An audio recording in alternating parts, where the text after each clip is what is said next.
যদি আপনাদের মধ্যে কোনো রকম কোনো নো কন্ট্যাক্ট বা সেপারেশন চলছে, তাহলে আগামীতে আপনাদের মধ্যে ঠিক কি হতে পারে?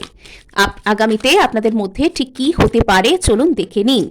ওকে, সো এখানে এই ব্যক্তির মনের মধ্যে ভবিষ্যৎ সম্পর্কে কোনো দুশ্চিন্তা রয়েছে। এই সম্পর্কের ভবিষ্যৎ সম্পর্কে তার একটু হলেও দুশ্চিন্তা রয়েছে, এবং আগামীতে সমস্ত দুশ্চিন্তাকে পেছনে ফেলে এই ব্যক্তি কিন্তু আপনার দিকে আসছেন, অথবা আপনার দিকে আসার জন্য উনি স্টেপ নিচ্ছেন এবং দ্রুততার সাথে ইনি কিন্তু আপনার দিকে আসতে চান।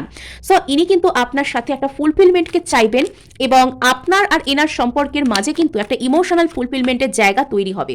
এবং যে জায়গাতে ইনি ভবিষ্যৎকে দেখতে পাচ্ছিলেন না, ভবিষ্যৎ সম্পর্কে দুশ্চিন্তাগ্রস্ত ছিলেন, তো সেখানে ইনি মানে সঠিক বোধকে পাবেন, সেখানে ইনি সঠিক বোধকে পাবেন, এবং আপনার কাছে আসার জন্য নিজের মধ্যে যাবতীয় যা কিছু পরিবর্তনের দরকার হয়, সো সেটা কিন্তু ইনি নিজের জীবনে পেতে চলেছেন।